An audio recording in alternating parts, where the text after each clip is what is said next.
La signification pour un chrétien de l'absolue soumission se trouve dans ces termes. Je veux être obéissant au Seigneur, je renonce à ma liberté et ne veux pas être désobéissant à l'autorité. Le premier principe pour vivre dans le corps de Christ, c'est l'obéissance à l'autorité de la tête. Ces deux choses, l'existence du corps et la fonction, l'activité de ce corps dépendent de l'autorité. Lorsque l'autorité n'a pas sa place en nous, le corps est paralysé. Toute partie qui est désobéissante est paralysée. Un corps paralysé ne peut pas suivre les directives de la tête, car là où il y a la vie, il y a l'autorité. Si nous voulons avoir la vie, il est impossible de ne pas accepter l'autorité. Ceux qui sont vivants obéissant à l'autorité. Si ma main a la vie, elle ne pourra pas résister aux directives de la tête. Être vivant implique que nous soyons dirigés par la tête. C'est pourquoi le premier principe pour vivre dans le corps de Christ, c'est l'obéissance à la tête. Si vous n'avez pas été discipliné dans ce domaine, ce que vous connaissez du corps est seulement théorique et non une réalité. Dieu doit vous traiter pour que vous puissiez voir la bénédiction qui découle de l'obéissance à la tête. Nous devons aspirer à l'obéissance. Nous voulons progresser, croître dans la sanctification et devenir justes. Alors nous devons encore et sans cesse être obéissants. Notre relation avec la tête, c'est l'obéissance, tandis que notre relation avec le corps, c'est la communion. Parmi les enfants de Dieu, la communion doit être une réalité et une nécessité.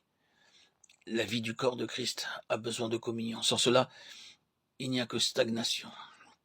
La communion implique que nous recevions l'assistance de la part des autres membres du corps. Par exemple, je suis la bouche, je peux parler. Mais j'ai besoin de la communion des oreilles pour entendre. J'ai besoin de la communion des yeux pour voir. J'ai besoin de la communion des mains pour saisir les choses.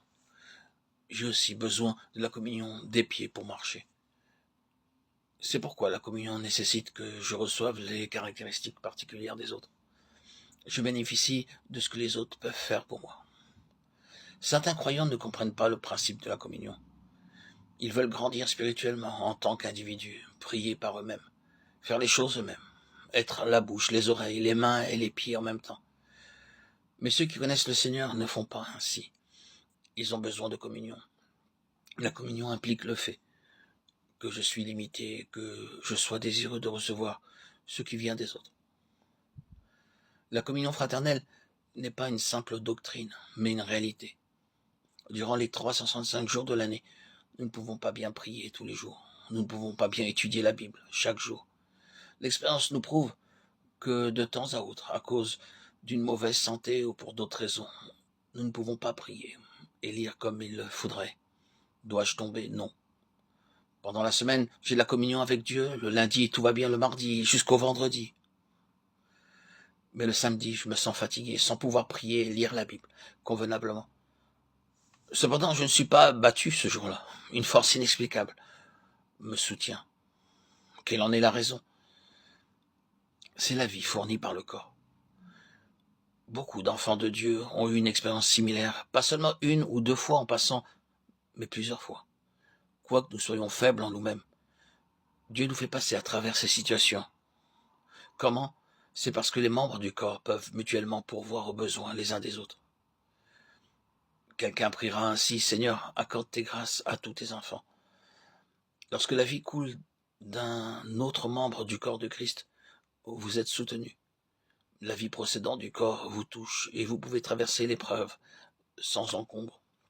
Il est donc important d'expérimenter que nous ne vivons pas seulement par notre propre vie, mais aussi par la vie qui vient du corps.